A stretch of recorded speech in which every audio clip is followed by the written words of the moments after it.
3 days, you get no rest. You get out the vote for us, my friends, because we need it, and we can't win without you. And we need this fire and passion that's here in media tonight, and we need it to spread. My friends, I'll be counting on you. I'll be counting on you because there's a lot at stake. And we need reform in Washington and on Wall Street. You know that. The financial markets are in crisis and times are tough. I know and you know, that the events unfolding can be difficult to understand for many Americans. On Friday, I laid out my plan for addressing this crisis, and at its heart, my plan is about keeping people in their homes and safeguarding the life savings of all Americans.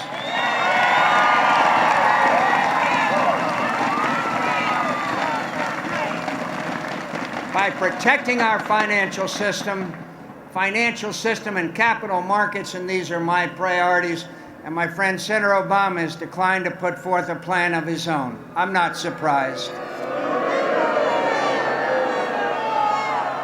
His campaign said that today he'd outline his plan, but this afternoon, instead of offering a single solution, he just gave another speech full of political attacks.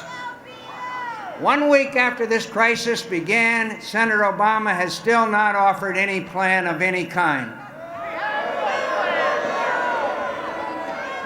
At a time of crisis when leadership is needed, Senator Obama has been MIA. My friends, that means missing in action.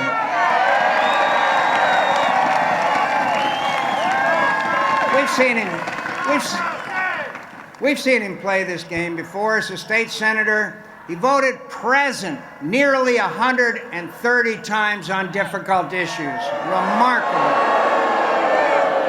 130 times.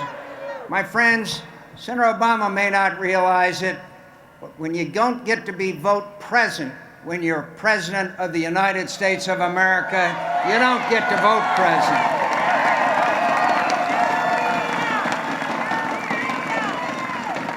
And the truth is, we don't have time to wait for Senator Obama to recover from his paralysis in the face of this crisis. Congress must act, and act quickly. I laid out my priorities last Friday. I've spoken to Secretary Paulson today, and I've been looking at the plan the administration has put forth. I urge Congress to study this proposal carefully as they consider the remedy for this crisis. Now, let me give you some straight talk. I'm greatly concerned that the plan gives a single individual the unprecedented power to spend $1 trillion without any meaningful accountability. When we're talking about $1 trillion of taxpayers' money, trust me, just isn't good enough. You know that.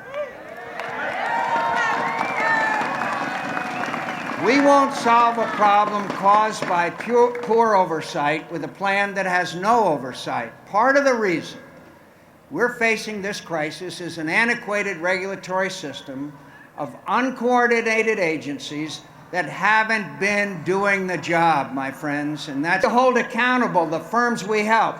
We can't have the taxpayers footing the bill for bloated golden parachutes like we see in the Lehman Brothers bankruptcy. We can't see that. The Lehman Brothers bankruptcy is terrible.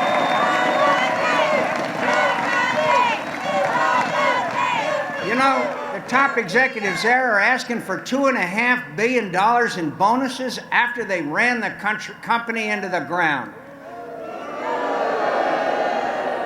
The senior executives of any firm that is bailed out by Treasury shouldn't be making more than the highest paid government official, obviously. I urge transparency throughout the process. The American people made available online for public scrutiny.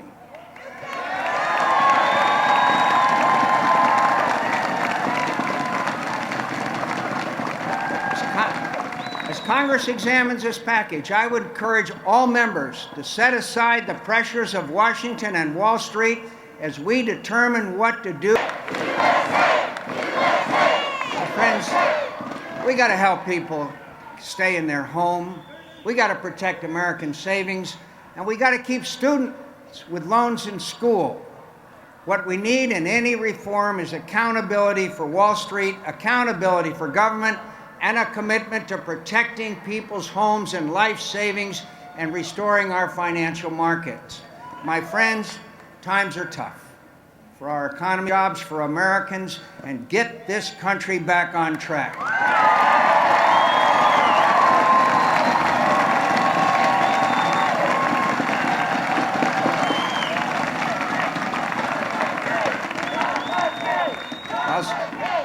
While Senator Obama doesn't seem to know what to do in the current crisis, we know what his plans are for the economy. Last week, Senator Obama's running mate said, get this, that raising taxes is patriotic. Raising taxes in a tough economy isn't patriotic. It's not a badge of honor. It's just plain dumb.